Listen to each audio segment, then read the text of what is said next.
2025 পৰা মহাকাশৰ আৱৰ্জনা সাফাইত নামিব ইছৰো।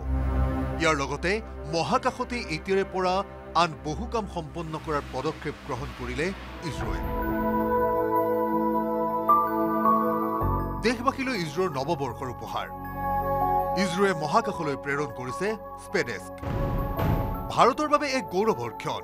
বছৰটো শেষ হ'বলৈ মাত্ৰ 2টা দিন বাকী থকা অৱস্থাত সোমবাৰে নিশা 9:58 মহাকাশলৈ স্পেডেস্ক প্ৰেৰণ কৰাৰ পদক্ষেপ ল'লে ইছৰোৱে। শ্ৰীহৰিকোটাৰ সতীশ ধাৱন মহাকাশ কেন্দ্ৰৰ প্ৰথমটো উৎক্ষেপণ পেডৰ পৰা ইছৰোৱে চলাইছে বিশেষ অভিযান। PSLV C-60 ৰকেটৰ সহায়ত উৎক্ষেপণ কৰা হ'ব স্পেডেস্ক মিছন। এই অভিযানত মহাকাশলৈ একেলগে 24টা উপগ্ৰহ উৎক্ষেপণ কৰিব ইছৰোৱে। পিছে কি এই স্পেডেস্ক মিছন? ভাৰতৰ বাবে কিমান গুৰুত্বপূৰ্ণ হ'ব এই মিছন? স্পেডেস্ক অভিযানৰ অধীনত ভাৰতীয় মহাকাশ গৱেষণা সংস্থাই মহাকাশত 2টা উপগ্ৰহ সংযোগৰ কাম কৰিব। এই প্ৰক্ৰিয়াটোক ডকিং প্ৰক্ৰিয়া বোলা হয়। লগতে উপগ্ৰহসমূহকো পৃথক কৰা হ'ব, যিটোক আনডক কৰা বুলি জনা যায়। স্পেডেস্ক অভিযানৰ অধীনত উপগ্ৰহসমূহ ডক আৰু আনডক কৰা হয়।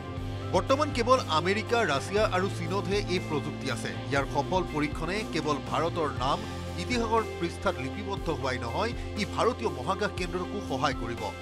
ইয়াৰ উপৰিও সফল স্পেডেস্ক অভিযানৰ পিছত ভাৰতে মহাকাশতো নিজাকৈ মহাকাশ কেন্দ্ৰ স্থাপন কৰিব পাৰে।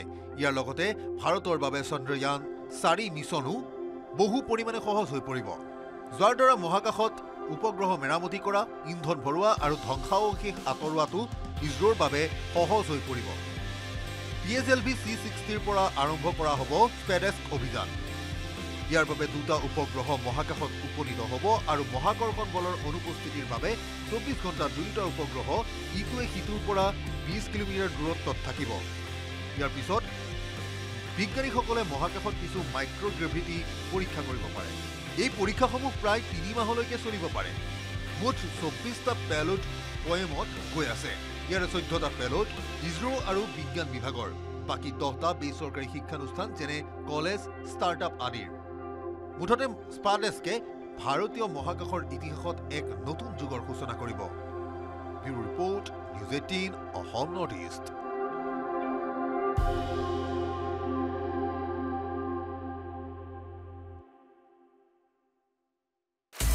আপুনি বিচৰা বাতৰি পাব কেৱল নিউজ 18 এপত। নিউজ 18 এপ ডাউনলোড কৰিবলৈ স্কেন কৰক এই QR কোড। গুগল প্লে ষ্টৰতো পাব এই নিউজ 18 এপ।